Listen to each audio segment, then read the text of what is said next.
Community of 6,000 members, Director of a Youth Club, Vedic Oasis for Inspiration, Culture and Education, Global Excellence Award winner for educating youth in Bhagavad Gita, Jiva Goswami Award winner for innovation for youth outreach, named by India Today as one of the top 10 IITian monks. Global Duty Officer for Youth Outreach, visiting Boston and other places in USA for 2 months every year. Youth trainer in the last 25 years in all leading IITs, NITs and others, and reaches out to Pune, Calcutta, so on and so forth. The list is very long. Presented seminars in MIT Boston, Stanford University, University of Washington, Cornell University, etc. Corporate seminars with presenters at Amazon, Bank of America, Infosys, Deutsche Bank, Cognizant and Persistent. Here is Swamiji, Radheshyamji. I am not going to ask any questions because I have come to learn. The ability to ask questions also is a competence which I don't think I have it. Let us all learn from him. It's up to you. Om Ajnanatimirandasya Jnananjanashalakaya Chakshuvanmilitam Yena Tasmai Shri Gurave Namaha. First of all, I offer my namaskar to my Guru, by whose grace I was enlightened in the message of the Gita, and to be able to experience happiness, which is actually the ultimate happiness in life, and also to share the same with the world around. I would like to recite one more very important verse, which is a prayer for the welfare of the whole world. Sarve janaha sukhino bhavantu, sarve santu niramaya, sarve bhadrani pashyantu, ma kaschid dukkha bhavet. May the wicked become virtuous. May the virtuous become tranquil. May the tranquil become free. May those who are free set others free. I am very happy to be here at this People-Centric Business Alliance workshops combining tech and culture. I was talking to Mr. Shekhar Reddy. It's a very beautiful gathering of August Assembly of so many of you here. And the purpose is very great. In fact, I just came from USA yesterday only. And I am flying from Pune this early morning, and I'm going to fly back to Pune this afternoon after this. I just came only for this seminar. Because when I saw the purpose behind this seminar, I felt it's really worth going. I could travel any distance for the same. Just in the previous session, at the concluding part, I just got to hear Sir was telling very interesting point about how the Swiggy and Uber, although they don't own any restaurant or cars, they have hit the nail on the purpose that it is actually meant for human consumption, and what is the human need, interest, concerns and expectations. Because they have understood it, they can actually flourish in their business. So this is the difference between a dead matter versus a living spirit.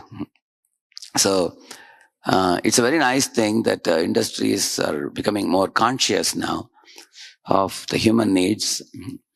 Naturally, it tends towards personal values, interpersonal values, social values, and spiritual values for one's own welfare as well as welfare of the whole world around. So that was what inspired me to come for this. I would like to thank Mr. Shekhar Reddy and Mr. S.V. Ramachandra Raoji and Mr. Sai Prasad and all other organizers of this wonderful workshop here. I'm very grateful for the opportunity.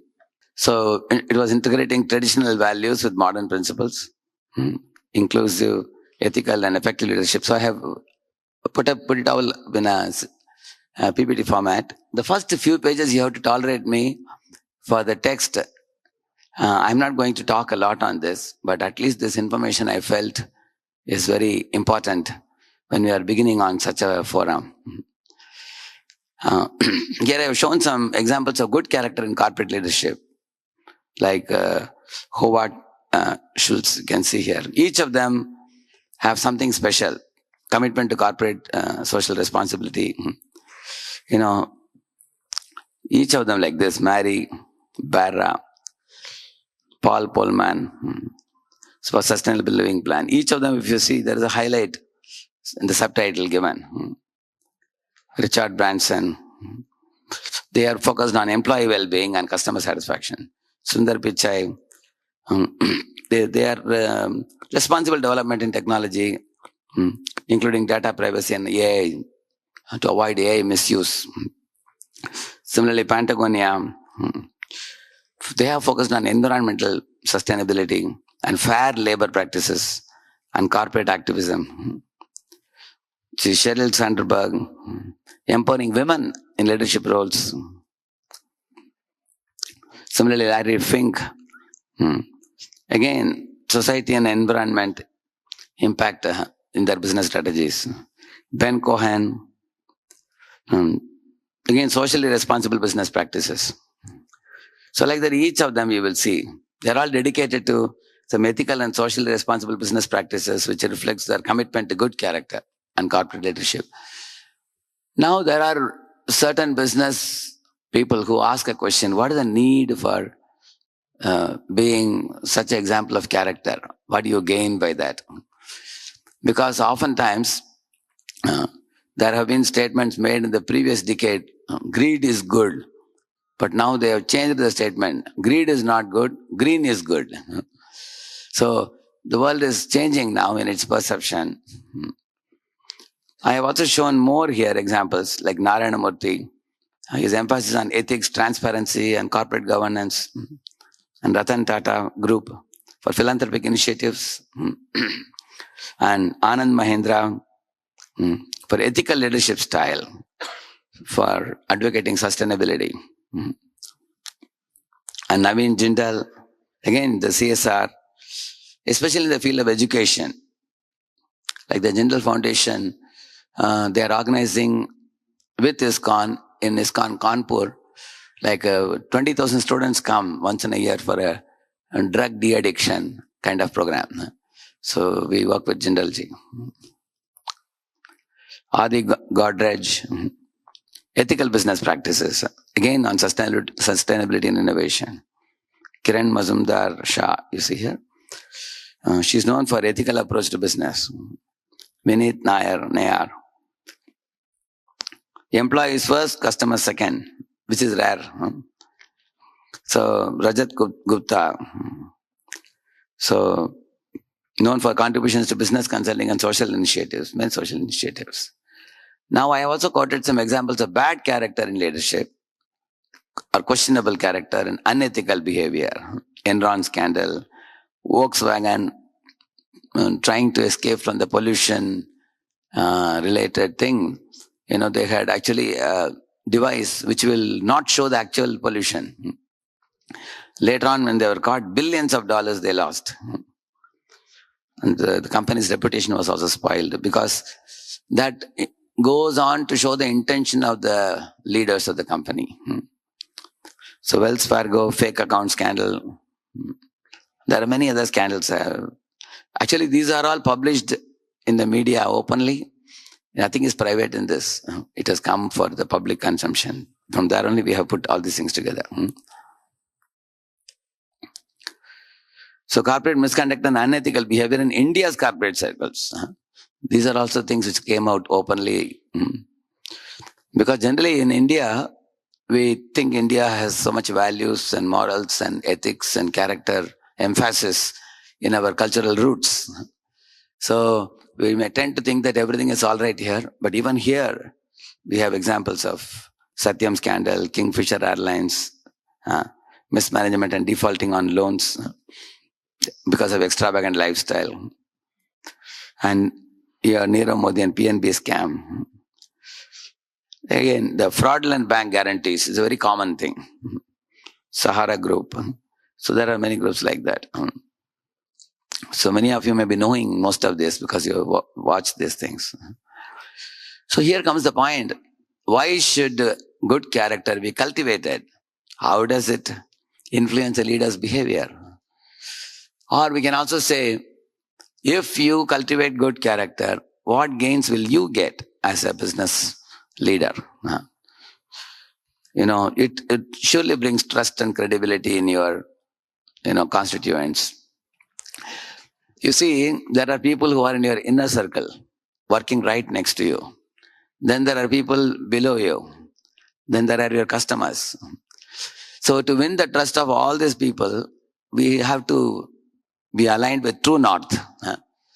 So true north are the universal laws which you will see today in the course of my session.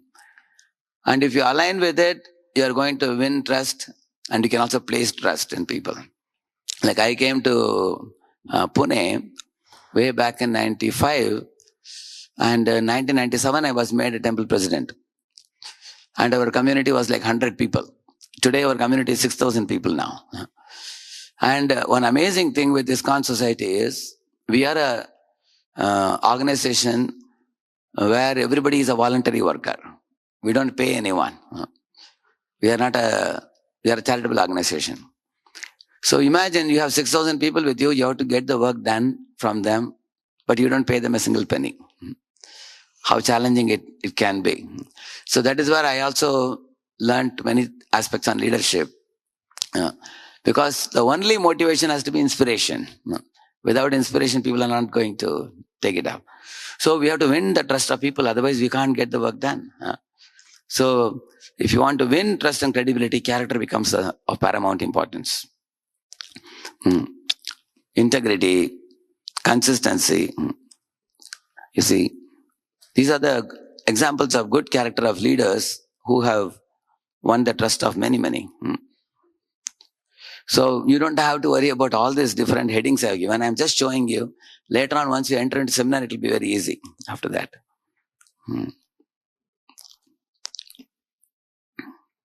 Stakeholders are satisfied. Leadership is inspiring. Reduced risks. Employee retention and engagement. So these are some of the traits of a leader with good character. So these traits may be difficult to remember all of them, but when I go into the seminar, when I give you examples, it will become very easy to see many of these in action.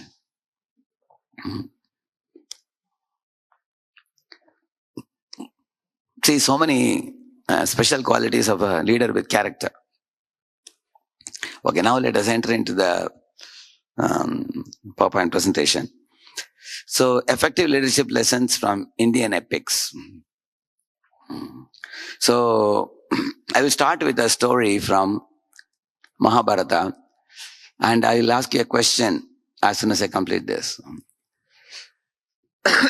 This story was told by Bhishma to Yudhishthir Maharaj, how Yudhishthir should deal with, the enemies. He's teaching that. He says that once upon a time, there was a rat which came out of a tree hole. When it came out, the rat saw a cat which was caught in a net. The net was put in three places. The cat's neck was caught, hip was caught, and the rear end was caught. 3 wires, like this, 3 wires. So the cat was not able to escape from that. Then the rat thought, now I am free now. Cat is caught in a net. So he came out and he was dancing happily. Suddenly he noticed there was an eagle watching it from the treetop, staring at the rat. Now the rat has, 2 options. We can walk around, correct? Yeah. The rat has 2 options. One is, run away from the tree. Or, again, run to the hole of the tree. Say, for example, rat is there. Before he runs into the hole, he's going to be caught by the eagle. Isn't it? If he runs away from the hole, he's 100% going to be caught. At that time, he looked at the cat who was caught. So he proposed to cat a suggestion. My dear cat, if you can keep me under your body and protect me from this eagle, later on I will save you from these wires, 3 wires. You're caught in the net. I will save your life later, but now you save my life. So my first question to all of you, how many of you would enter into such a collaboration? Can this rat enter into collaboration with the cat, or you should not do it? Because there's a possibility that the rat may be eaten by the cat instead of keeping him below his body. Isn't it? So how many of you feel if you are in rat's position, you will enter into collaboration? Yes. There are about almost 50% of them. How many of you feel it's risky? You should not go for the collaboration.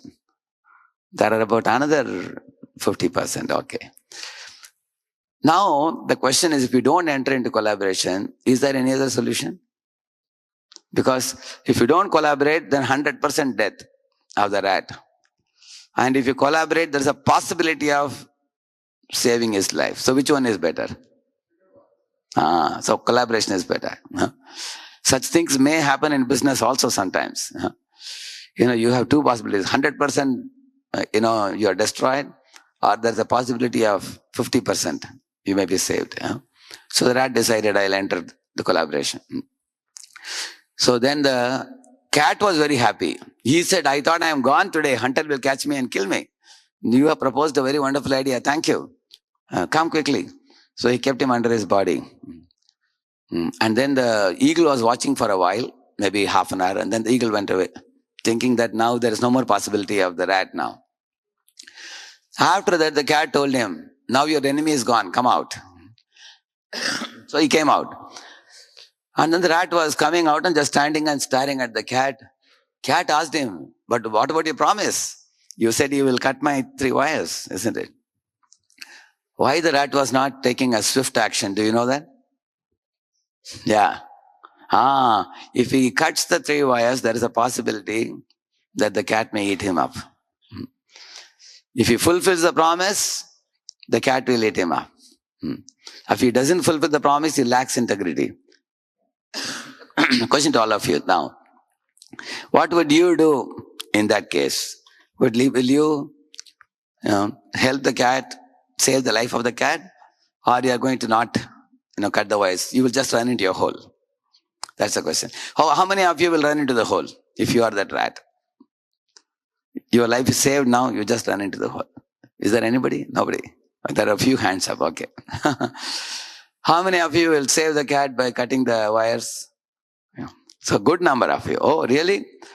You are more on the side of, saving the cat.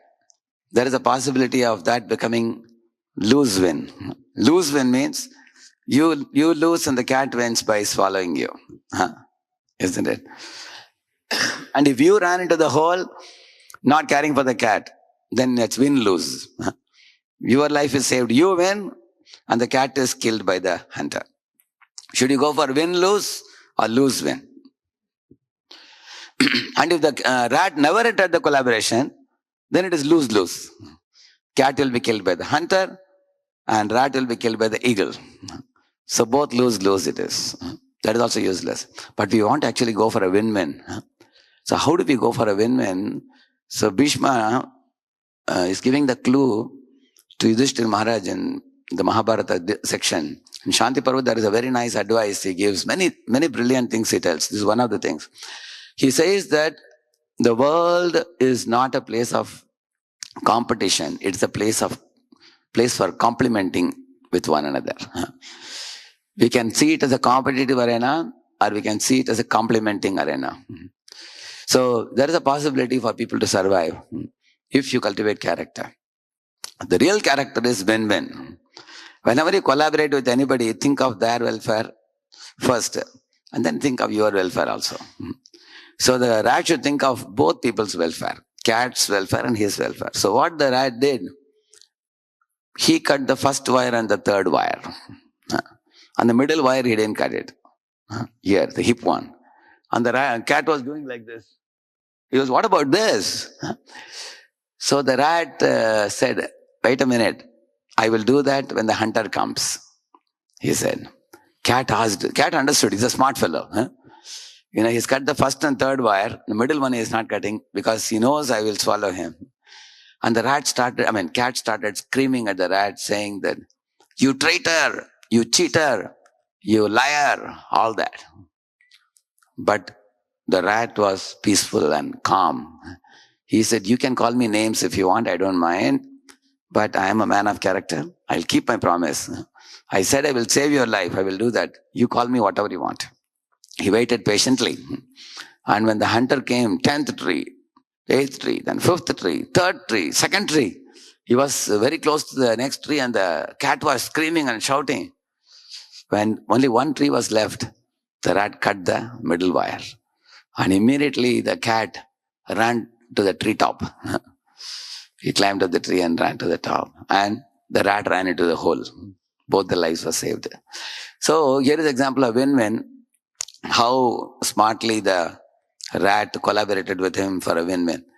So I also learned in my life, once I had to make a table and chair, wooden table and chair. So I told one of the fellows, please get this done. Here is the money. I gave him 5,000 rupees. So he called the carpenter. Carpenter said, we have to buy materials. So he gave the whole 5,000 rupees to carpenter and told him, get the materials, finish the table and chair and bring it. And the carpenter took 5,000 and went away, never returned back. And this fellow went to his home. He could never find him. Later on, I told him, did a foolish thing. First, you should purchase materials and give him. And as he completes the work little by little, you have to release the money. Because you went for a lose win. You lost and he won. So in life, we should always think of win-win. So that is called as assertive behavior. So in the following session, I'm going to show you many of the leadership lessons that you will learn from the Gita. See, this story is well known to all of you. The crow, which was very thirsty, he wanted to drink water, but the water level was very low, isn't it? He brought some stones and put, this is a well-known story. And then the water level went up and he drank. He's considered to be a very intelligent crow. But this is not that smart crow. This is a hard worker. The smart working crow, what he did this. He got a straw from a fruit juice shop. He put it and finished it in no time. So, in the same manner, you will see, earlier, many companies were looking for people who are hardworking and determined and sticking to position and all that. But nowadays, companies naturally are looking for people who are strategic and agile and number focused and business focused and people focused and who have global exposure. So we want the second type of crow, who is a smart worker who works in a very easy manner, but at the same time accomplishes a big goal. So for all of us, there are 2 R's of life which are very important in life. One is relationship, another one is results. In business, you want results. While dealing with people, you want relationship. And if these 2 R's are your main focus, you will see that by leading a life of character, you can accomplish it in a very easy manner. You will see that as we proceed today. So, when we talk about leader with integrity, you see, here is Yudhishthir Maharaj. We have given the example of Yudhishthir. He was honest and not deceitful, follows what he speaks, and he always considered others' interests, never hypocritical, equal to all. I can tell you one example how he is equal to all. You all might have heard about one Yaksha Prashna. 120 questions were asked by one Yaksha in the forest who was actually guarding a lake. The 4 Pandavas went one by one to drink water, and the Yaksha warned them, if you drink water from this lake, you will die. But they didn't listen. So they all drank water and they had passed away. And last one to come was Yudhishthir. He was obedient. He said, okay, I'll not drink. What I should do now? Yaksha told him, you have to answer my 120 questions. And he answered every one of them very smartly. And then that Yaksha asked him, I can give one of your brothers alive back. Choose one. Imagine if you were in Yudhishthir's position, whom would you choose? Out of your 4 brothers. Any of you? Somebody said Arjun. Anybody else? Yeah? It's 5 Pandavas. The 5 Pandavas, He said he will choose Arjun, he said. Anybody else? Bhima. You may choose Bhima. Mostly you are likely to choose Bhima or Arjun. See, every one of you sitting here in your business circle also, I know very well that you may be counting on some people as your very, very important people for you. People who are right next to you, people who are around you, people who are talking to you daily, through whom you are getting the work done. They are very important people for you. For Yudhishthira, these two were very important. Bhima and Arjun, very important. But he didn't choose them. He chose Nakul. And Yaksha was surprised. He asked him, why did he choose Nakul? What is the reason? Nakul and Sahadeva were younger ones. He said, see, we three are born of Kunti. Me, Bhima and Arjun. And Nakul Sahadeva, they were born of Madri, other queen. For Kunti, I am already alive. For Madri also, there should be one more alive. Therefore, he chose Nakul's name. So he showed equality. Immediately, Yaksha was so pleased. He said, I'll give you all the four brothers back. He gave all of them. Seeing his equality.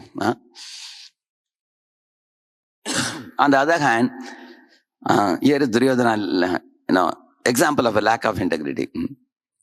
He is always thinking about my skills and my army, my diplomacy, cheat and deceit, sending Pandavas to Varanavat to burn them alive in the palace, feeding poison to Bhima, partiality, nepotism, so many things.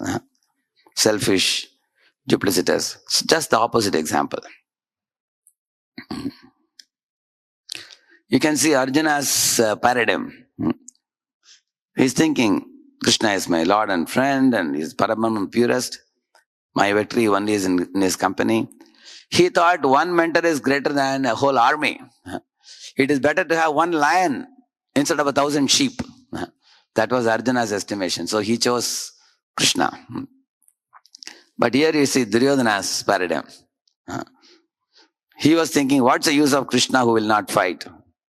Foolish Arjuna chose Krishna.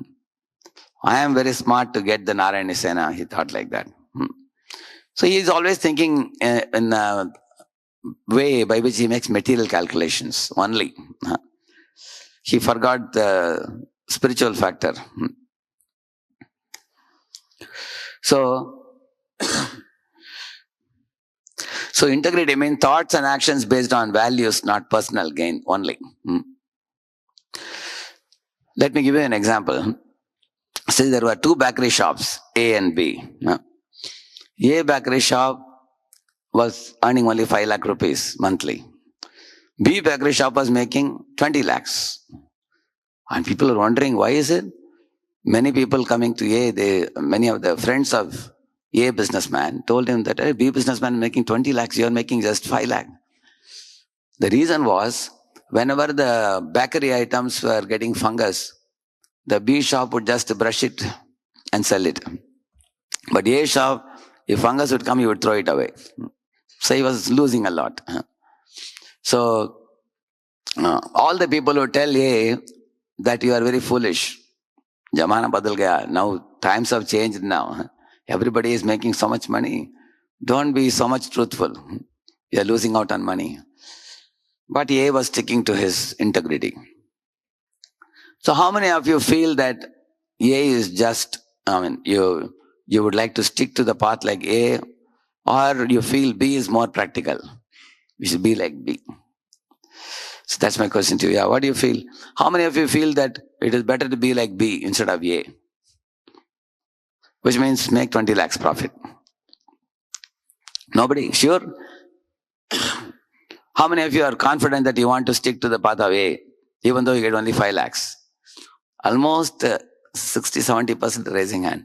How many of you are a little doubtful? You are not very sure yet. Anybody? There are a few hands up. Yeah, it's really a very important question because, you're losing out on a lot of money right now. Where is 5 lakhs? Where is 20 lakhs? For the sake of integrity, is it worth sticking to that 5 lakh profit? Eventually, what happened? After 3-4 months, some of the people purchasing from B shop, they got food poisoning. Then it came to the police, and then somebody died also because of food poisoning. And the shop was sealed. And everybody said, fungus shop, fungus shop, fungus shop. They got a bad name. And that's it. Now all the customers of B started going to A now. And A's profit shot up now. So this is how the integrity works. Integrity will pay you returns in the long run. Although in the beginning they appear to be losers. Same thing with Pandavas. They appeared like losers, but eventually they became kings of the whole world. You see, it is said here, nice statement, you see. Integrity is choosing courage over comfort, choosing what is right over what is fun, fast, or easy. Not only speaking about values, but practicing them. Especially our actions should be based on values. That's the main thing. That's character. You see, business without values and character is like a body without head. It's like a picture without eyes. Or a game without goalpost. So these are some of the integrity traits. Like you see, being reliable, being trustworthy, being honest, being accountable, feeling grateful, being patient.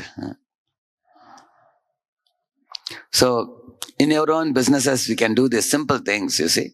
Respect others' opinions. People with high character, they don't think I'm all-knowing. They feel that others also can have good ideas. And then when there is a conflict, respectfully address the conflict. And not undermine anybody.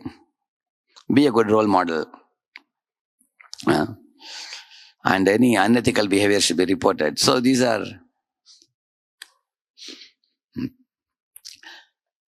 Here's the interesting thing. You see, I've shown you a book, Robert K. Greenleaf, I've shown you. When this gentleman made his very famous book, Journey to the East, he says, which means he learned these principles in this book from India. The servant leadership. What is the servant leader? Servant leader is one who makes his subordinates the heroes or the heroines. And he makes them do great things and he gives applause to them. He makes them do. Just like Lord Krishna. He is making Arjuna the hero of the battle. And he keeps supplying him ideas. When Arjuna does wonderful things, he claps hands. That is servant leader. Now, what is the advantage of this? If you can be a servant leader, you can scale your activities very fastly. Imagine tomorrow you produce a dozen leaders and under you. Each of the leaders will expand one branch for you. But if you want to be a leader yourself, you will do great things, others should applaud. Then you have only one branch only. And others will keep applauding for you, that's all. You understand the difference? So he spoke about servant leaders. See what they do, servant leaders. They give, they care, they make the subordinates grow. They live authentically, they empower others. Like that. So most important thing is mentioned here. Making one's priority to serve rather than to lead. A servant can only become leader if a leader remains a servant, he says. Then a leader can be a real leader. These are the 7 pillars, he says. They are worth meditating upon. They are people of high character, moral authority. They put people first. They're good listeners. They're skilled communicators, compassionate collaborators. They always create succession to them. And systems thinkers. System thinker means they will make systems which can go on for centuries even after they pass away. So in this way, he brought this concept of servant leader, which is actually practiced by some of the top companies of the world. Top leaders who are very famous leaders, they follow these principles. So here I have given 8 attitudes of an effective leader. Why I have given you this 8? There are practically 30, 40 traits are there, but I have summarized them into 8, which are easy for you to remember. For example, the first quality that we need to cultivate as a leader of high character is power to listen. Why we need the power to listen? Because when someone gives feedback, it is very painful for us to accept, especially when it comes from a subordinate.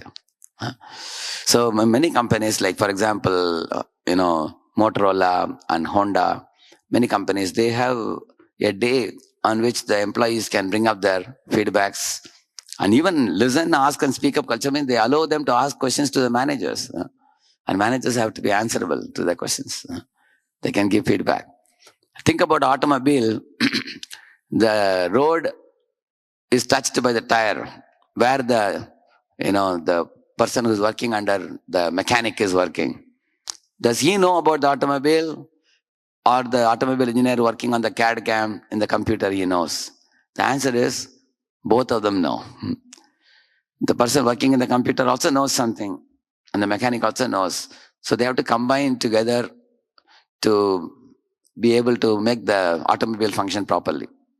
Therefore, we need to have, like God has given us 2 ears and 1 mouth, which means we should be willing to listen. For that, we need patience. Second is, the leader should be available to the people. MBMA means managing by moving around. So you're available and you are ready to tolerate and you are adaptable in decision making, which means you are willing to change the decisions when need be. You can discriminate, which means sometimes leader can commit mistakes also sometimes. When we commit a mistake, but if our employees have a good connection with us, then they will not mind it. But we should not try to deny the mistake or cover up the mistake. And then decision making requires clarity of mind, which means decision making requires thoroughly thinking, coming up with alternatives, seeing from various angles, synthesize. At last, choose one decision and cancel the others. So, for all that, we need help from multiple people. And the last one is ability to respond.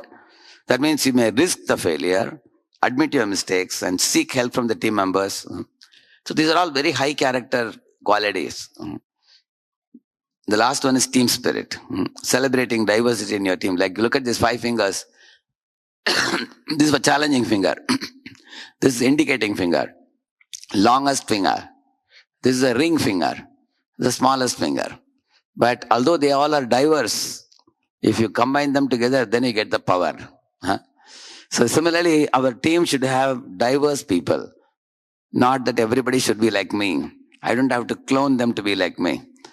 For example, I say A, somebody else says B, somebody says C, no problem. Combining the multiple opinions can make the diverse team very strong, get a good grip. So therefore, we have to play in a team. So here is an interesting statement. Leadership means making others better and making sure that even after you are gone, after we go even centuries, the good work that you started will last. That's the thing it is. What do you infer from this picture you see here? The subordinate is unwilling to accept what the boss is saying. So hearing with one ear and leaving with another. From this slide on, for 8 lessons I have taught from the Bhagavad Gita, Lord Krishna as the mentor. From Lord Krishna himself we can learn 8 traits. I'll show you the first one. You see, here judging without listening. This is an example of 2 brothers, Vali and Sugriva. Long story cut short. Once Vali was inside a cave fighting with the demon, and his brother Sugriva thought that loud sound is coming. His brother was killed, he thought. So he plugged the cave with a stone. And then weeping, went back to the palace. And all the ministers told him that your brother is dead now. So you become the king. So he became the king. But Vali was not dead. The other demon was dead. And Vali saw that my brother has plugged the cave with a stone. He kicked it with force and he came out. And then he went to the palace. Sure enough, his suspicion became justified. He saw his brother sitting on the throne. He became angry. He said, "Hey, you younger brother, you wanted to usurp my post. Now I will not allow you to live alive."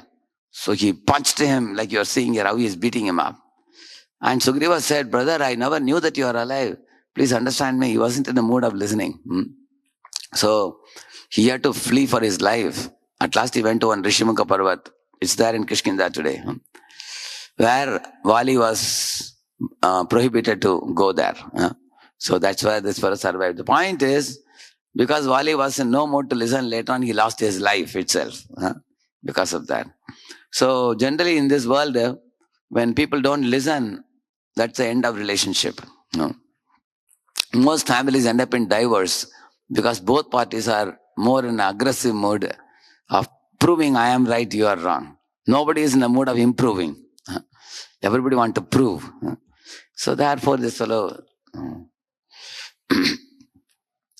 So, like here are a couple of examples shown here. You see how people tell people to do things and they don't listen if subordinate has a good suggestion.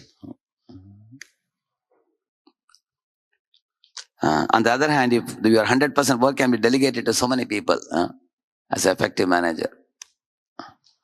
Okay, this is the first thing, first lesson. Value others' opinions. You see, the first picture I have shown is Angada, who is sitting down, hopeless when he saw the ocean. I cannot cross the ocean and we won't be able to find Sita. At that time, Hanuman is coming forward, who is standing with the mace in the hand. He's asking Angada, hey, you are the leader of the team. How you can be hopeless? Get up. If you cannot jump yourself, you can take ideas from other monkeys. Then Angada gets up and then he asks the different monkeys, tell me some ideas, what can we do? He is valuing others' opinion. He also called for one Jambavan, one very elderly member of the team. Similarly, with you, there may be big business people who may have been around for many years. They have their wisdom, they have their experience. Similarly, there may be smaller, newer members of the team who may come up with innovative ideas also. The more we are open for listening to ideas, you are a person of high character. It's understandable. On the right side, I have shown another one. When Lord Rama was, approached by Vibhishana, brother of Ravan, everybody in his team protested. It's very dangerous to accept this fellow. He's Ravana's brother. He will leak out our secrets. It's better not to accept him. So therefore, Rama understood that overall the mood is that they don't want to accept. So he allowed them to speak out. He asked every monkey, what's your opinion? What's your opinion? What's your opinion? Everybody expressed their opinions. Finally, all the monkeys asked Lord Ram, you didn't say your opinion. What is it? Then Ram said, anyone who comes to my shelter, I never reject. So I would like to accept him. Then they all happily agreed. See, it's a very amazing thing. If people give their opinions, even if you don't accept, they don't mind. At least you listen to them. But when we don't listen, and we tell our team members that, better you listen to my opinion, you guys don't know what to do. You just listen to me. Do you think they'll cooperate? They'll cooperate to make sure your plan fails. For that, they'll cooperate. So therefore, listening, valuing others' opinions, and appreciating others' abilities. You see here in the left side picture, you see, where is this one here? It's not coming. One more. One more. Why it's not coming there? Yeah. It has gone to the next one there. Yeah. So you find Jambavan praising Hanuman and encouraging him. You are seeing Hanuman's size is growing. Why? Because what you appreciate, appreciates, it is said. What you appreciate, appreciates. So if you encourage somebody, they develop positivity and confidence very much, like you see. Similarly, Hanuman also, while talking to Sita, glorified all his equal monkeys, his superiors. It's very rare actually. People of low character, they think I am the best and everybody else is worst. They think like that. But people of high character think that there are many others who are equal to me and better than me also. So by appreciating others' abilities, the whole team becomes very strong. Here is another point. Master-servant relationship is sweet. If you look at the picture, that lady is the team leader and all her members are very happy, you see. They all are like connected to each other very well. Very enthusiastic team. So if there is a good spirit within a team, then the success is guaranteed. You will see that.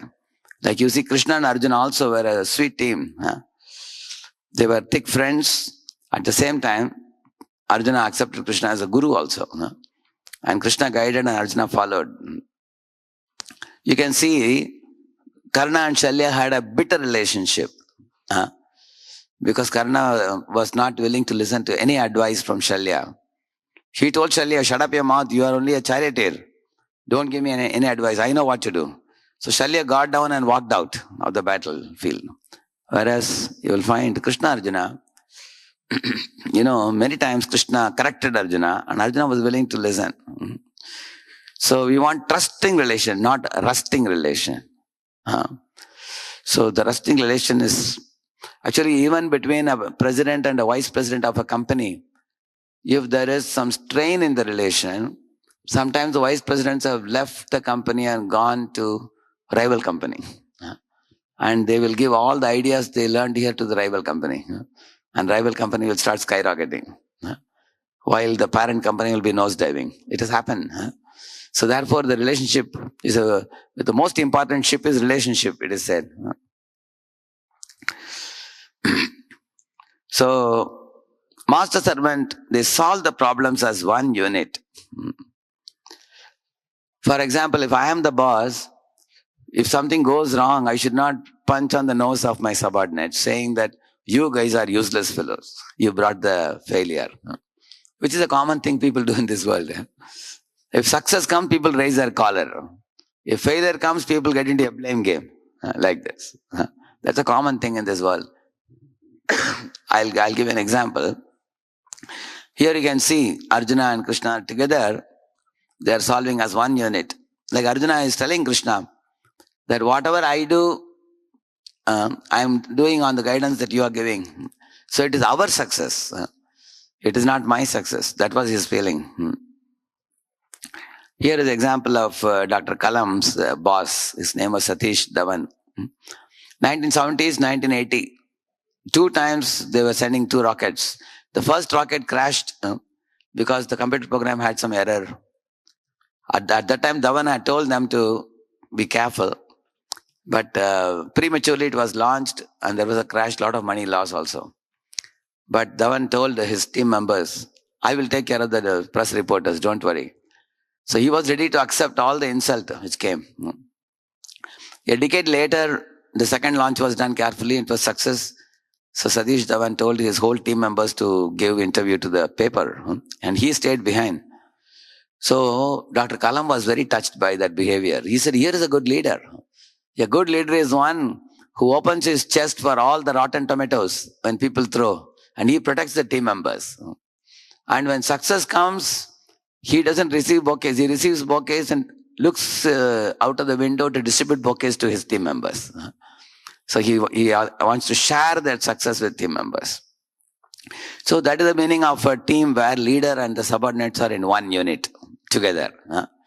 It's not that leader blames the subordinates and subordinates blame the leader. Both are blaming each other. Blaming is useless. Doesn't do any good. Another thing, diagnose first and prescribe next. You will see in the entire first chapter of Gita, Lord Krishna was not speaking at all. Arjuna gave 5-6 reasons why he doesn't want to fight. Krishna kept quiet. He was listening. After that, when Arjuna collapsed and accepted Krishna as a guru, then Krishna spoke.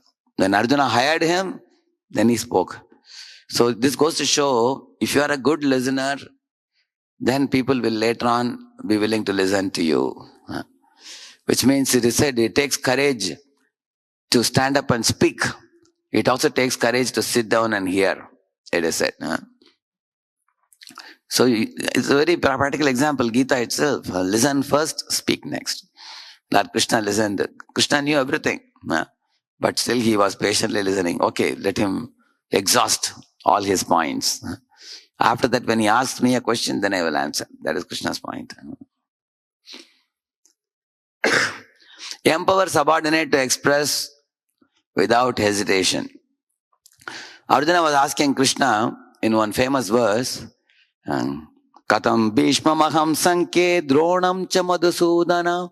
You should be Pratiyotsyami Pujar Havarisudana. Hey Krishna, you are telling me to kill Bhishma and Drona, who are very worshipable, very elderly, superiors. If someone asks you to kill them, will you kill? How will he do such a thing? He's challenging Krishna. And then Krishna told him, you see, this is a war between dharma and adharma. You are actually chosen to establish dharma. Therefore, you should fight. But why did I quote this example to you? Our subordinates should be having such a relationship with us that they can challenge our decisions. And we should not feel bad. We can put the decision on the table. Let them thrash it out. Let them challenge it. And then we can modify it, polish it, and then finalize it. Then it will be accepted. One time in General Motors, Mr. Ford, the main person, he came and they sat together, whole team. And he proposed one thought and everybody nodded the head. He said, let us close the meeting today. We will reconvene next week, he said. They asked why. He said, you guys never presented anything else. Whatever I said, he nodded the head. Which means you have not thought about it. So thinking people always give some suggestions or ideas. So in this way, the subordinate should be able to express without hesitation. This is another question.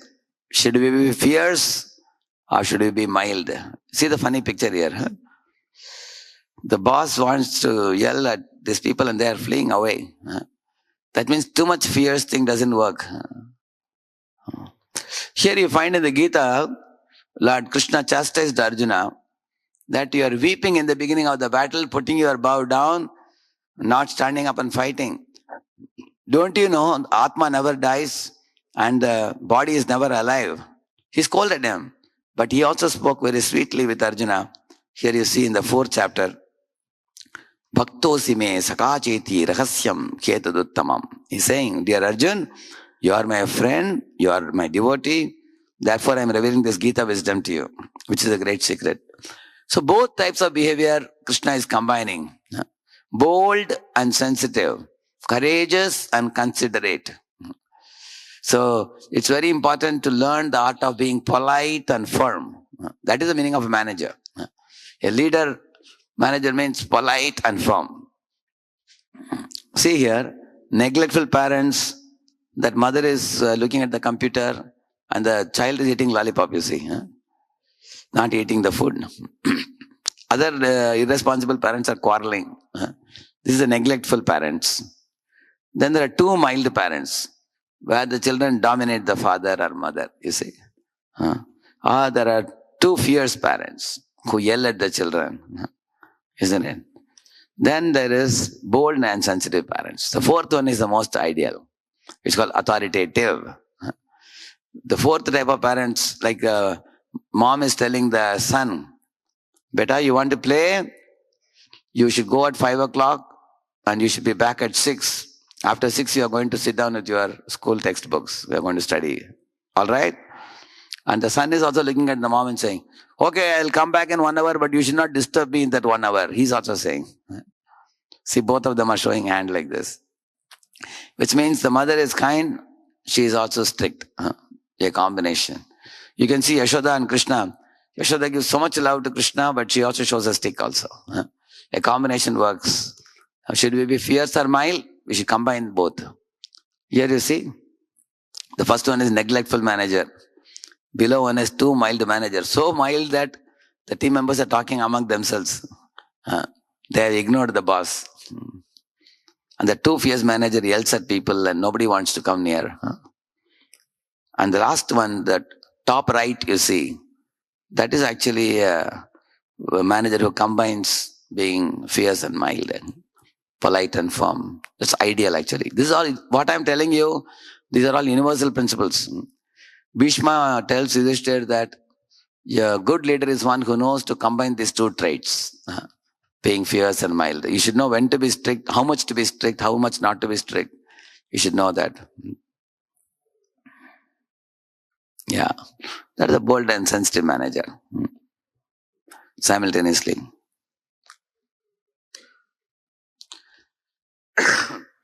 See, the employee's motivation, where does it come from? It comes from the interactions with one's manager. That means every one of us sitting here, there are many people deriving inspiration from you, below you. So as long as that inspiration continues, they will actually be ready to put the sweat and toil for you. But we need to know the art of inspiring them. Inspiration is a very powerful weapon in this world. Like if you put sugar, all the ants will come. You can't take a machine gun and go and bring them. Shooting doesn't bring them. When you put sugar, they come. So I have summarized here the qualities of a good leader.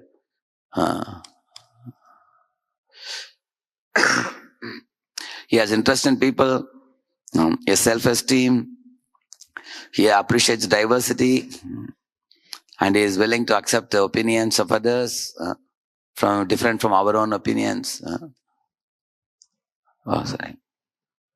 And also creativity and flexible thinking. There's a good sense of humor. For example, Krishna was told by Arjuna, 1.25. Arjuna is telling, take me in the middle of the armies. I want to see both the armies. And Krishna is taking in between and saying, you wanted to see? Now you see. And Krishna is mildly smiling because he knows Arjuna is very soon going to cry. But you will see that Krishna is such a master that is very mature master. He knows when to keep quiet and when to present. Ability to empathize, 6.35, that verse is about the mind. Arjuna told Krishna that mind is very difficult to control. Krishna, it's like a whirlwind. It's like a mad elephant.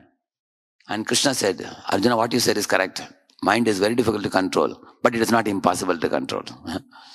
Yeah, mad elephant is mad because it is not trained. Similarly, mind is like a mad elephant, but you can train the mind and make it like a trained elephant. A trained elephant can give blessings. A trained elephant can lift wood. A trained elephant can sit on a stool in a circus, you can see. So, it is trainable, don't worry, like that Krishna told him. He empathized and then gave answers.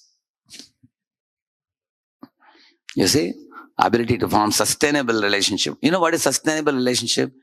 There are people working with the company for 30, 40 years also, because they trust the leaders in the company. Long-standing relationship. Ability to experience and communicate. Empathy. Sympathy, empathy, there is a difference. Sympathy means feel pity. Empathy means able to feel what the others are feeling. Stand on the shoes. And also when we commit mistakes, we should not think everything is finished. We can learn from the mistake. And we can commit a mistake in future also, but a new mistake, not the same old one. Yeah. In this way, non-judgmental, I told you this. So some of these I could cover in the previous examples that I gave you. See, there are two words, corporation and community. Corporation means power, rigid rules, like machines and military chain of command. But community is a nice word. It feels there is democracy, commitment, teamwork, creative magic and all that. It's like more like a homely feeling. So if you can make your team like a family, you bring the family culture in your team, it will go very smoothly than creating a corporate culture of do or die. Shape up or ship out, that kind of approach. So I have shown this G20 because you can see that there is a lot of amazing initiatives on non-fossil energy, renewable energy, 50% energy by 2030, reducing 1 billion ton of carbon emission by 2030 also. So the whole idea is many countries are joining hands for these noble causes for the welfare of all the people living in the globe. So those leaders who are really serious about the welfare of the whole world, they think on a larger scale like that. So till now I told you the principles. Now how do you implement it in your life? Very simple. If you go to self-awareness, see this picture here. On the right side you see there are three people. The first one is smiling cheerfully. The second one is weeping. Third one seems to be angry. I think he lost the flight or something. So, for the same situation, we all may respond differently. So, how do you learn all these wonderful qualities that I listed till now? For that, the first thing you should start in your life is self-awareness. I will show in the subsequent slide what is self-awareness. Self-awareness means you observe your own emotional state. At this point of time, am I angry or am I patient? Am I proud or am I humble? Am I selfish or am I selfless? Am I willing to listen to others' ideas or I am pushing my own ideas on others? Like that. So that is self-awareness. And then after you are aware, if you feel that you are acting erratically, then you align yourself with the universal laws. That is self-management. And social awareness means knowing the emotional state of other people working with you, their mindset, knowing it. And relationship management means modifying your behavior so that you will continue your relationship with them. See here, Lord Krishna is telling, who is a self-manager with a steady mind? Dukkeshvanudigmanaha sukeshu vigataspruhaha vitaraga bhaya krodaha stitadhir muniruchyate. One who is not disturbed in mind, even amidst the threefold miseries. What is threefold misery? Miseries from your own body and mind. That is one. Miseries from other living beings. Other people give you trouble. And miseries from the natural calamities. They are called threefold miseries. So he says that one should remain undisturbed in all this happiness and distress, sukha, dukkha, shita, ushna, man, apaman, and all these things. Such a person is called a steady person. Who is that person? We will see now how to do that. See here, if you have done your best, then you tolerate others' discouraging comments. Don't get overwhelmed. Make your priority and do your best, because every one of us have our own best. If you have given your best, be happy. Don't worry about anything more beyond that. He says, do your best and leave the rest. See, here is a leader who lacks social awareness. See, he is actually scolding a man, and that man behind you, see, he is getting tension. You are seeing that? He's getting tense. Hey, tomorrow this fellow may scold me also like this. And the girl behind the boss, she is laughing, you see. So it's a social unawareness, which means he is not smart enough to deal with people. So tomorrow he may lose people, or he may get team members who are non-cooperative. Yeah. See, here is another boss. He knows that the subordinate is incompetent, but he has to get the work done. So he's putting him under training or something. So social awareness means ability to understand the situation of others around us, other people around us. So how to deal with people with a calm mind. There are 5 tips Lord Krishna is giving in Bhagavad Gita, 17th chapter, 16th verse. The verse I have shown the verse in the top. Mana prasada saumyatvam maunam atma vinigraha bhava samshuddhirityeta tapomana samuchyate. He's saying first one, satisfaction.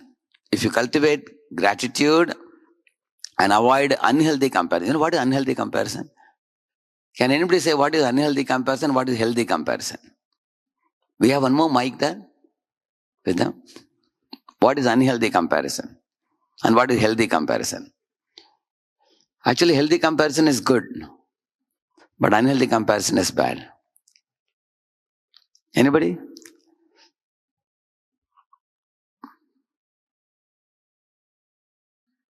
If they raise the hand, you can give the mic to them. Yeah, please.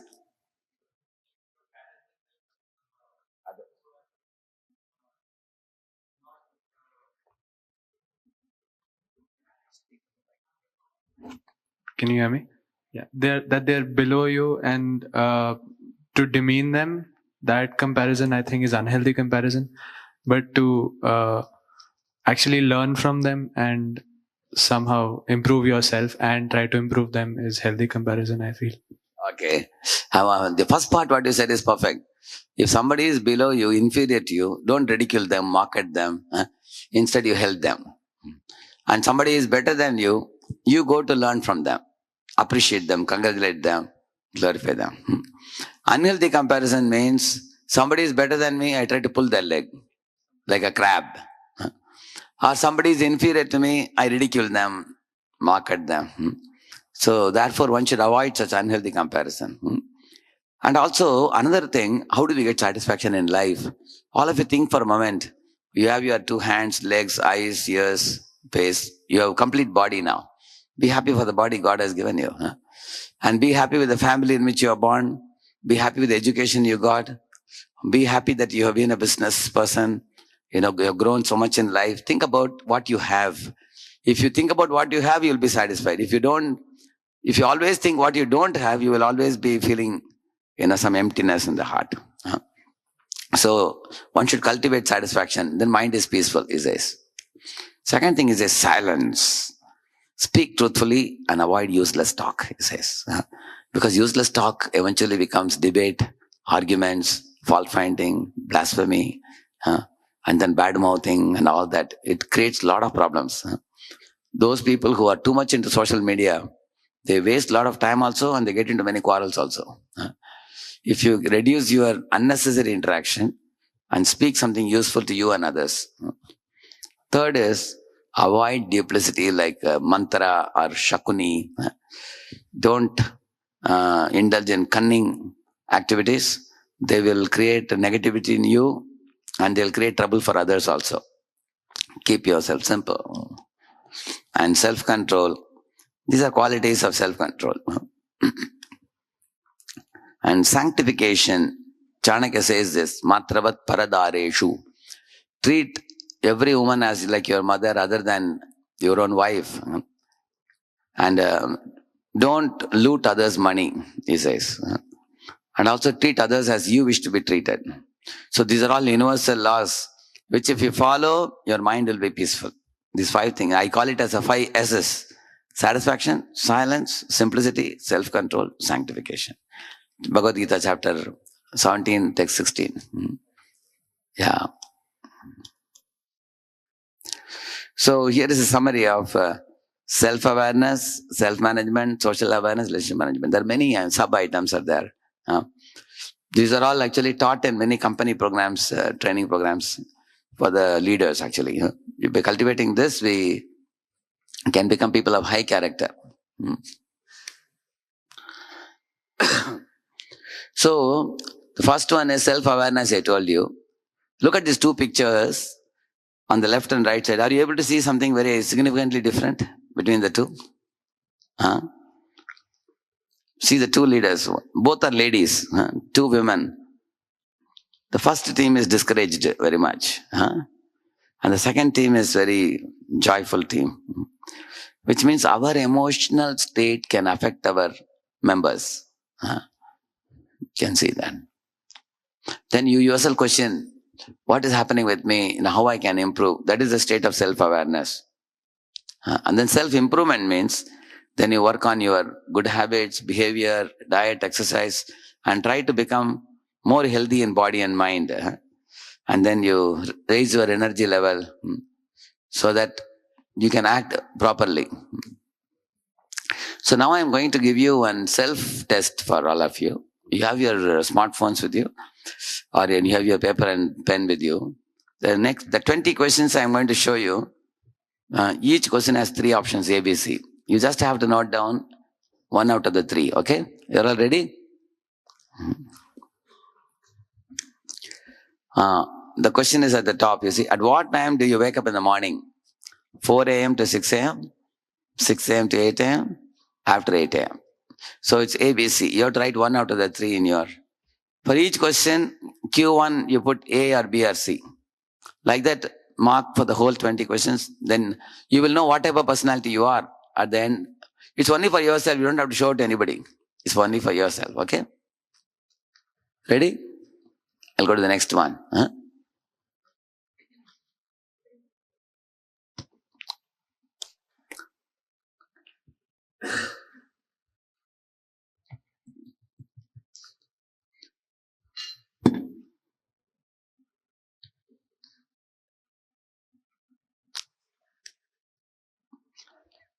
How is your behavior with your family?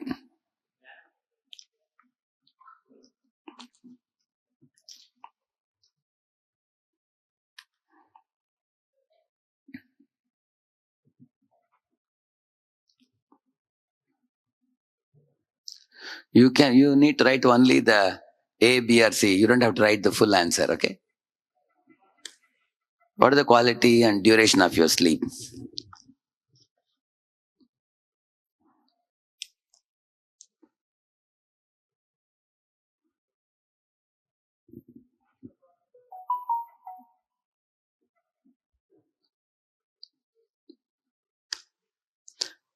Which colors generally you prefer?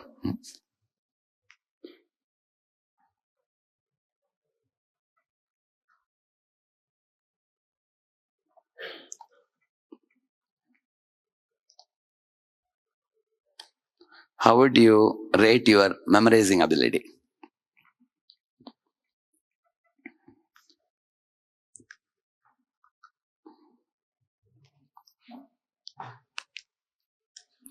How honest are you?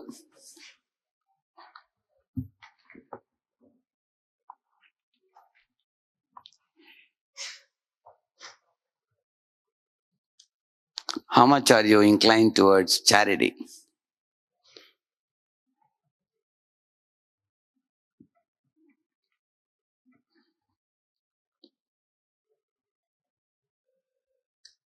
How often do you get angry?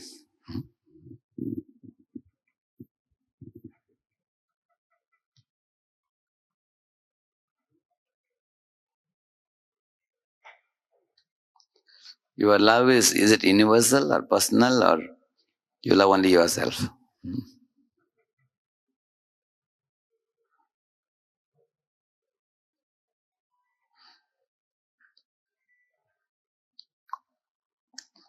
How easily do you forgive others?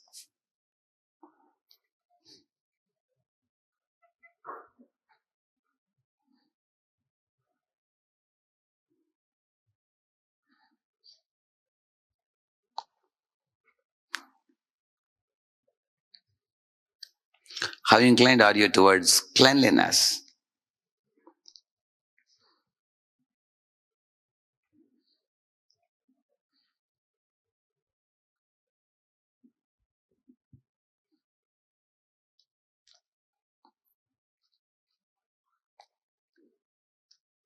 How do people find your speech to be?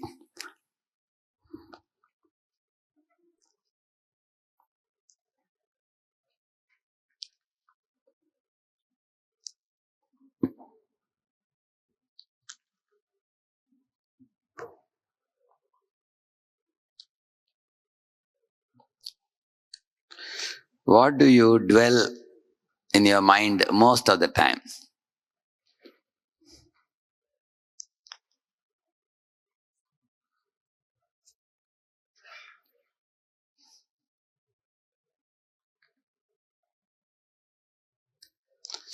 I am mostly, what type of person are you? Are you easygoing? See, the fellow is singing also. Are you easygoing or anxious and hyperactive, or you are in a depressive state of mind?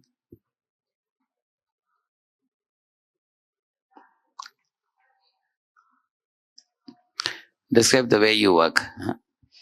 Are you attached to the results? Are you seeking results and rewards? Or you want to just relax, no more work?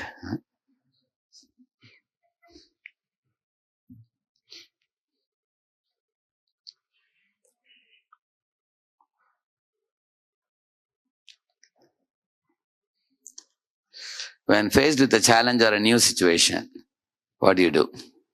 You are resourceful and calm? Are you keen to improve and fix?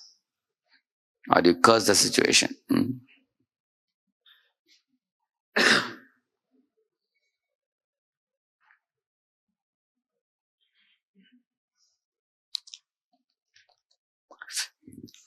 What is important for you? Restore balance and harmony, or solve a problem and innovate? Find comfort and avoid confrontation. Some people actually, when problems come, they try to put on a TV and try to forget it. They think, let me just, run away from the problem. That's the third one.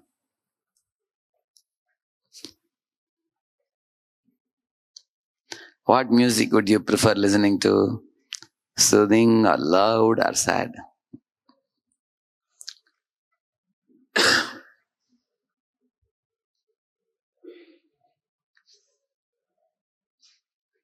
And the last one, your life's motto? Accept and go with the flow, or strive to succeed, or ignorance is bliss. So now you all have done 20 questions now. Your answers will be somewhat like this. For some you got A, some you got B, some you got C. So if you summarize all the A's, all the B's and all the C's, how much numbers you got, whichever one is prominent out of the three, so you are in those three gunas, that particular guna. A is sattva guna, B is raja guna, C is tama guna. I'll show you what it is. There are three gunas, I'll show you. See here, if you got A, the first one, mode of goodness, you are goodness type of leader. And B is rajaguna, passionate leader. And C is tamaguna, leader in ignorance. Look at the picture. The first leader is very cheerful, encouraging the subordinate, isn't it? Cheerfully. And second leader is the yelling boss. And the third one, I think, is depressed. In COVID, the things went down, I think. The chart is showing. It's going down. He's depressed fellow. So there are three types of leaders. Sattva, Rajas, Tamas. Hare Krishna explains in the Gita. The Tamaguna is represented by a fox. And they are lazy, they are confused, foolish, indecisive, insecure, fearful, panicky and all that. And Rajaguna, you see, pictures alone will teach you many things. Like you see, they want to get ahead of people. They cannot work in a team. They are envious and all that, yeah. Like a lion, individual player. And Sattaguna means clean, they are wise, they are forgiveness, discipline, obedience, compassionate, control senses, noble, tolerant, friendly, cheerful. These are qualities. You get an idea, correct? When you see this. So here is a small situation tackling. Some of you may know this story. See, once this cap seller lost all his caps to a monkeys in a tree. When he woke up from his sleep, he found all the caps were taken by the monkeys. So what you have to answer in this situation is, if he is in mode of ignorance, tamoguna, what would this cap seller do if he was in ignorance? Any of you? You answered one question. I would like to hear from others. Anybody else? What would he do? Oh, yeah, yes, ma'am. What he will do? He will hit those monkeys. Actually, in ignorance, a person is lazy and inactive. And yeah, yourself, madam, yeah? What he will do? Oh, he'll go back home with an empty basket and cry to his wife and say, I lost my business. When all my caps are gone. He'll be weeping. Yes?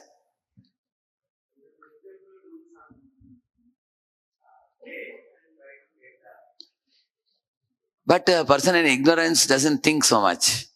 A person in passion, what he would do? A person in Rajaguna passion, what he would do? How will he try to get it back? What will he do?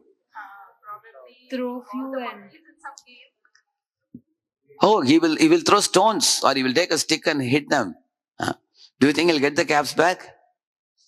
By hitting the monkeys? They will all run away.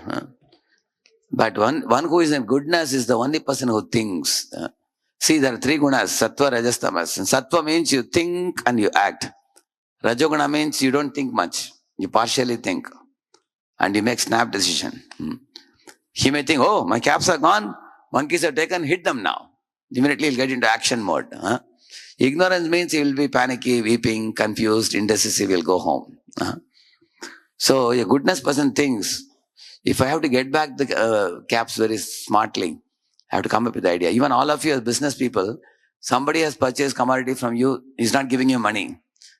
So how to get that fellow to give you money back? For recovering, you have to find what is weakness. Otherwise, how will you get it? The monkey's weakness is what? If you...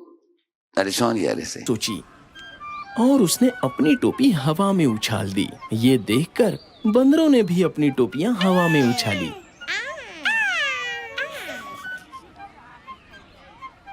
फिर उसने अपनी टोपी जमीन पर फेंक दी। बंदरों ने भी अपनी टोपियां जमीन पर फेंक दी।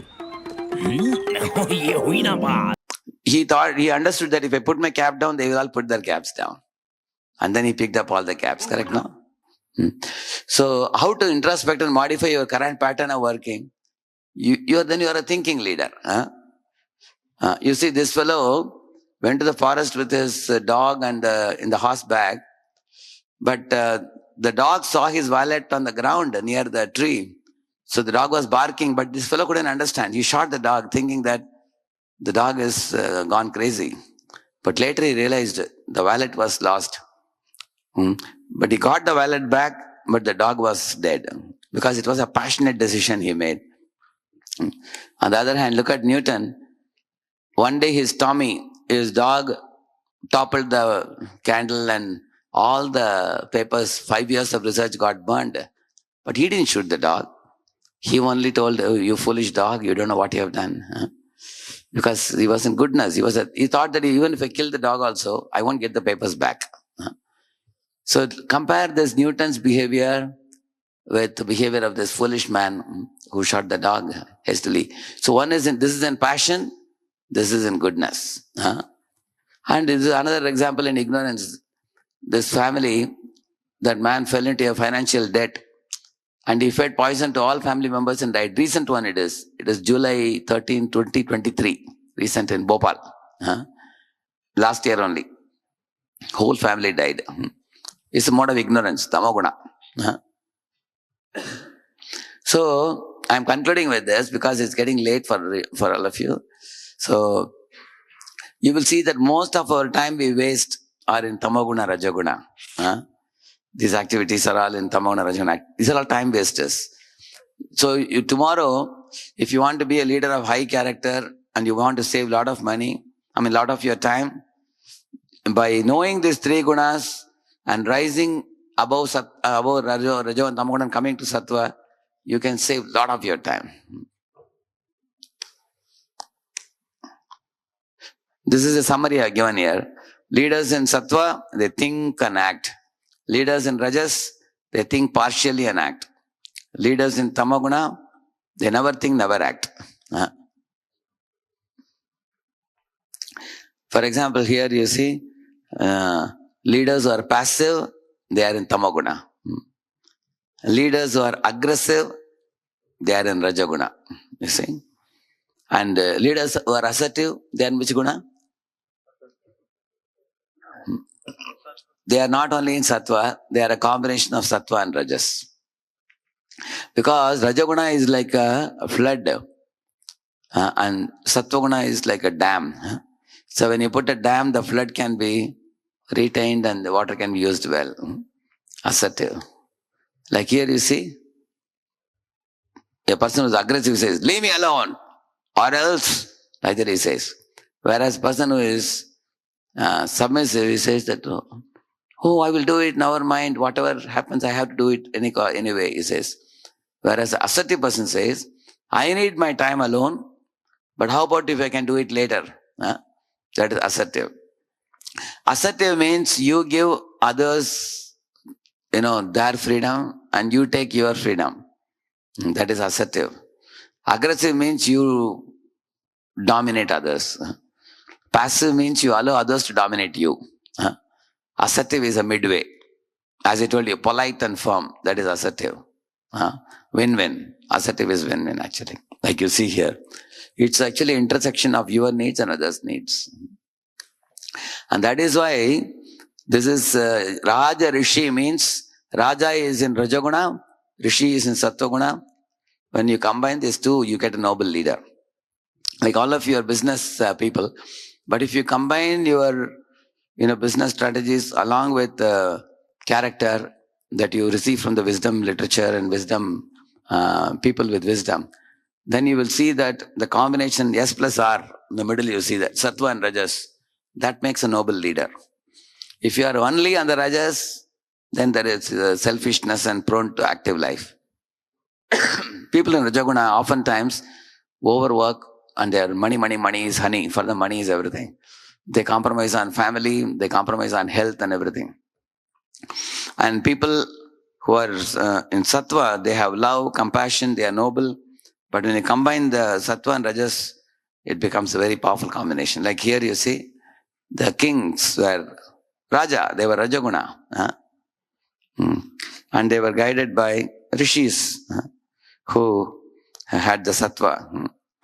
And this combination makes them very good. So I will conclude, go to the last slide now because it's getting late. I will leave this part. Something which you can take home with you. I will show that.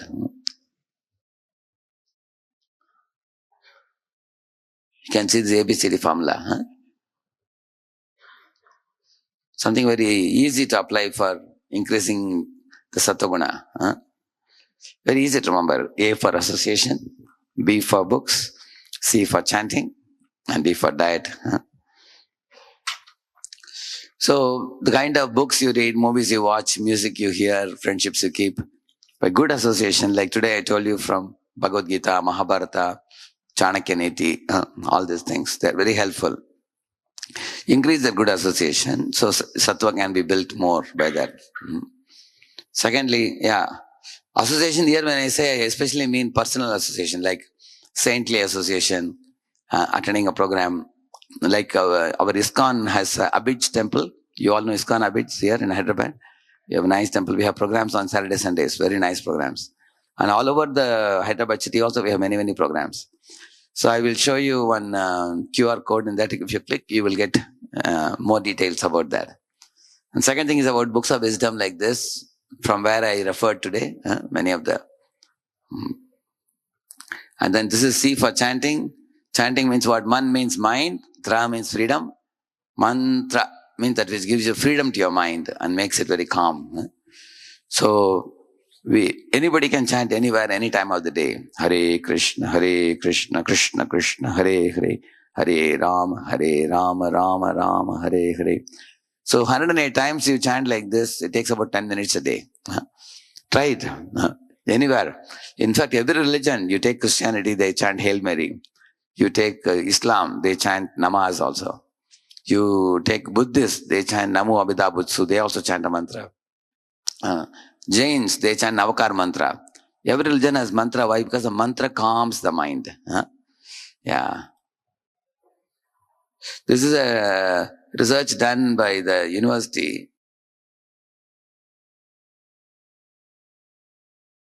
The Vedas, however, are not as well known for presenting historical and scientific knowledge as they are for expounding subtle sciences, such as the power of mantras. We all recognize the power of sound itself by its effects, which can be quite dramatic. Here, a high-pitched frequency shatters a drinking glass. So, we can easily understand that loud sounds can produce substantial reactions. It is commonly believed that mantras can carry hidden power, which can in turn produce profound effects. The ancient Vedic literatures are full of descriptions of weapons being called by mantra.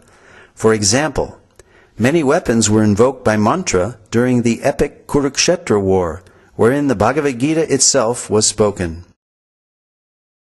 The ancient deployment of Brahmastra weapons, equivalent to modern-day nuclear weapons, are described throughout the Vedic literatures.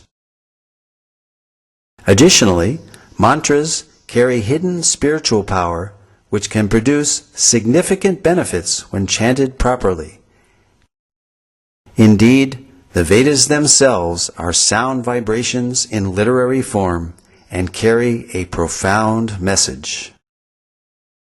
Spiritual disciplines recommend meditational practices such as silent meditation, silent recitation of mantras, and also the verbal repetition of specific mantras out loud. A clinical test of the benefits of mantra chanting was performed on 3 groups of 62 subjects, males and females of average age 25. They chanted the Hare Krishna Maha Mantra 25 minutes each day under strict clinical supervision. Results showed that regular chanting of the Hare Krishna Maha Mantra reduces stress and depression and helps reduce bad habits and addictions. These results formed a PhD thesis at Florida State University. And D for diet. The sattvic diet, which is vegetables, fruits, milk, cereals. And when it is offered to God, it is called prasad. So, okay. I think we have time for 2 questions. It's about 10 minutes. Let's not take too long asking questions.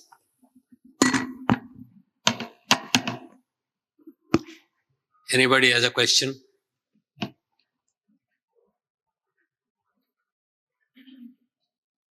Okay, if you don't have it, I have a question. Swamiji, I have a small doubt. It's easy for you to say, be satisfied with what you have. Okay, we are all in the rat race. Okay, we look at somebody, they have got something else. I don't have it. I wish to have it, but I don't seem to be getting it. So how do we get out of that? See, you have chosen a certain path. For you, it's easy. But for us, it's always, particularly when we are in an organization, comparisons come up. Okay, people grow, people don't grow, all those things are there. So how do we handle that? You will see in this world, there is disparity or differences amongst the abilities of people. Say, for example, there are people more handsome than us. There are people uglier than us, more richer than us, poorer than us. Similarly, the same business, if you see, there are companies which are in this level, international level. And the same commodity they are doing. We will see that.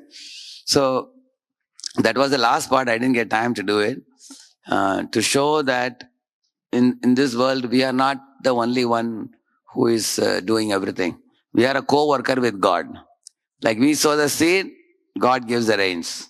We write the exam, an invigilator gives the marks. I give the interview and the panel has to choose me. So similarly, we all should know that our abilities are also limited. For example, our bodies have a limit, 15 to 25 degrees centigrade. Beyond that, body can't take the heat. Similarly, our minds have limits. Our intelligence has limits. And these are all rigidly decided by God when He is giving us a particular body. The soul, is seated in this body. And we are in a certain situation. Like I'll tell you a simple example. You have a Luna, you have a Maruti, you have a Benz car. You keep a race. No matter how much you apply pressure on Luna, you cannot catch up with the Benz car. Naturally Benz comes first and Maruti comes second and Luna comes third. But if somebody is going to overwork Luna or Maruti, they are going to spoil their car. In the same manner, if somebody becomes greedy by looking at someone else, their health is spoiled. Their family connections become weak. Because we have 3 things: devotion to God, profession, and family. Like a tripod. Any one you compromise. In tripod, one leg if you take off, other 2 will fall. Somebody doesn't care for God and universal laws. He's suffering always. And somebody doesn't pay attention to family members like wife, children, mother, father. It can't be a happy family. Somebody doesn't pay attention to profession, then he can't succeed in profession. So all the 3, one has to balance the timing. And then within given time, everybody's capacity is different. For example, in engineering also you see somebody is studying in a average college, somebody is studying in a government college, somebody is studying in NIT or IIT, somebody is studying abroad. And there are people, even students' IQs are different. in the schools and colleges. In the same manner, business IQ is also different amongst the people. So one thing we all should be aware that there are people who are outstandingly superior than us, and there are people who are below us. Both are available. Keeping that in mind, I have to ensure that I am putting my best efforts. After doing my best efforts, whatever God gives is His grace. Like that one has to accept. And those who don't accept, you will see that they develop cancer, or they develop some deadly disease due to too much of irritation, too much of anger, too much of hatred, too much of malice towards others. And then from the mind attacks the body, and the body gets complicated diseases. Many people have indigestion problem, back pain, stiff neck, and so many things. Ideally speaking, a human being, 8 to 10 hours of work, what one does, that's very effective. And beyond that, you do 12 hours, 14 hours, then we pay a good amount of money to doctor. And then we pay a good amount of money to lawyers. And the money goes away. We earn it somehow, but doesn't stick on. So, now one question may arise, is it a complacency that we accept it like that? Complacency and satisfaction are not the same. Complacency means a person is a lazy fellow.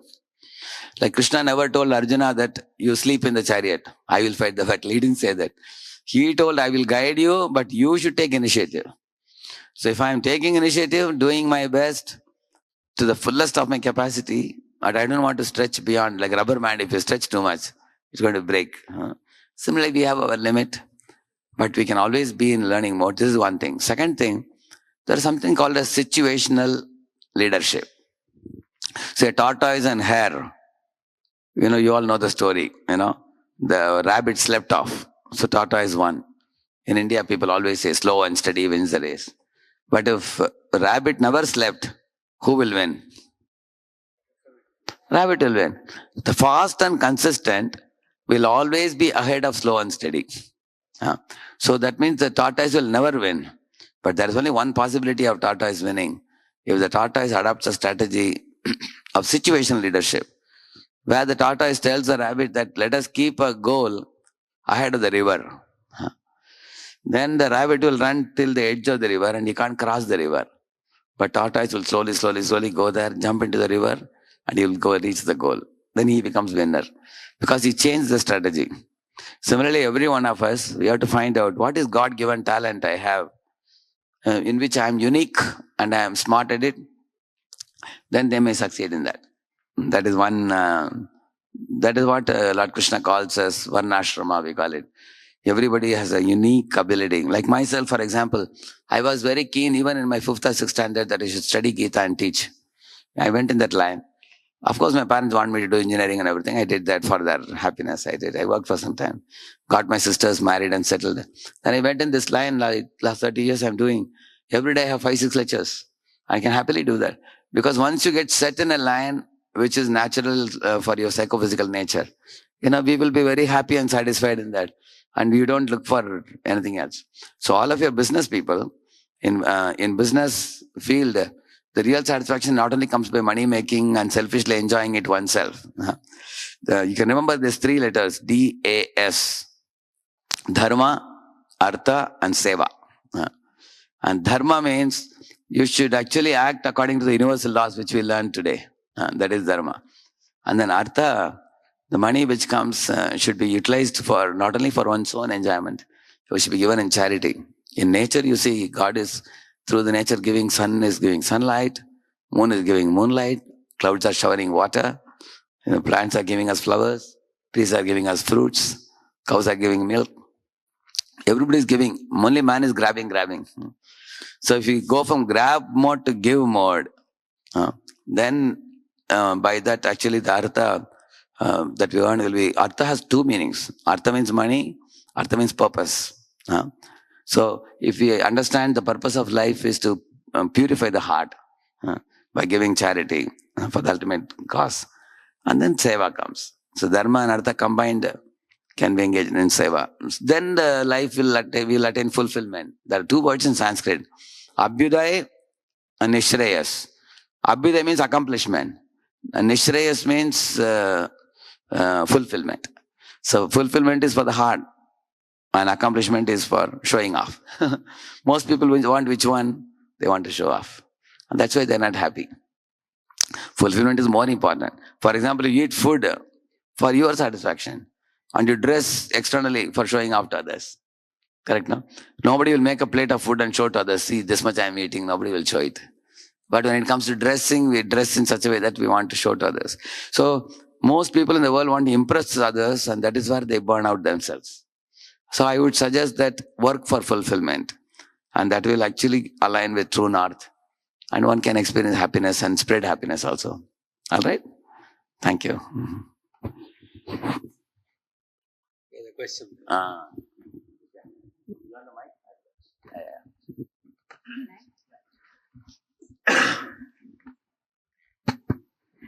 Swamiji, I would want to know, how do you tackle an unpleasant communication? So you're at work. You have a colleague who's dear to you, or could be a superior. Equal or superior? Could be superior, could be your equal. Okay. They, treat you with an unpleasant, situation, or, kind of corner you or something. How do you tackle it with patience, or what is that one motto that you have followed?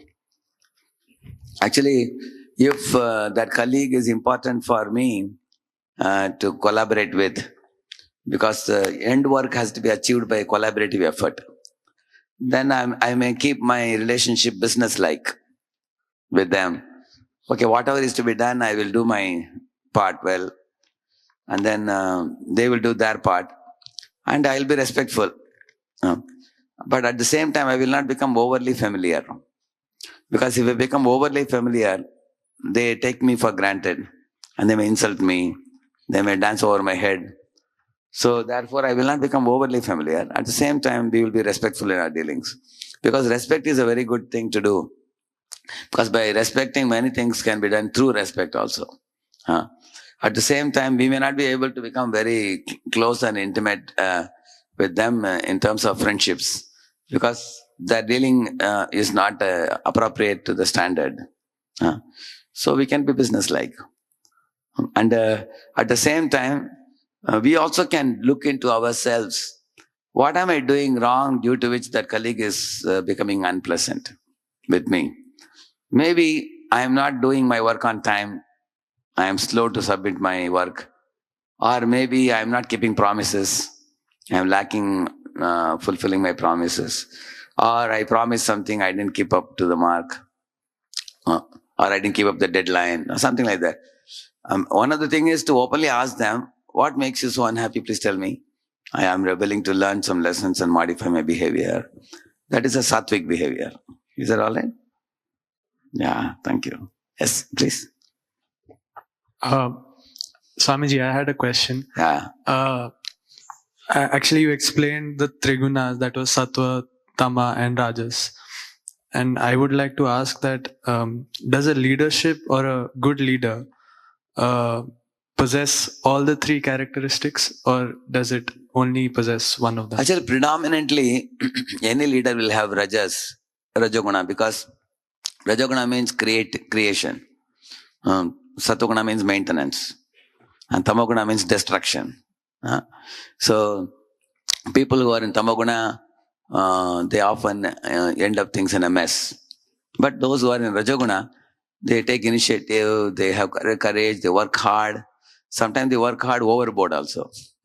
So when you combine with sattva, then the sattva actually, it's like, for example, rajoguna is like a flood. Flood can do no good. It destroys. But if you store flood in a dam, then you can use it properly. Or rajoguna is like a mad elephant. Mad elephant is bad, but trained elephant is good. So therefore I was telling rajas should be combined with nice principles of sattva, I was telling. So, but predominantly a leader is in rajoguna. Otherwise they won't have that motivation and initiative taking nature. Shauryam tejo dhritir dakshyam yuddhe chapi palayanam danam ishvara bhavascha kshatra karma swabhavajam. These are all leaders' traits. Shauryam means courage to make decisions. Teja means influencing people. Dhriti means determination. Dakshyam, shrewdness, expertise. Yuddhe chapi palayanam, daring. Never, even in the face of COVID and crisis, not running away. And Dhanam, generous nature. They have generosity also. Kshatriyas, leaders also, sometimes when they make a lot of money, they like to give charity. They get joy in helping others and say that I help them. They feel some joy in that. And Ishwar Bhava means leadership. Leading other people, showing them direction, guiding. Don't do that, do this. Planning, organizing, coordinating, monitoring, controlling. They like to do that. So all these leadership traits, these are good traits. When leadership becomes bad, when one becomes aggressive, greedy, envious, revengeful, then it becomes bad. So we have to remove the bad traits of Rajaguna. And that is possible by adding Sattva to that. All right. So it was very nice to be with so many of you. Thank you, sir.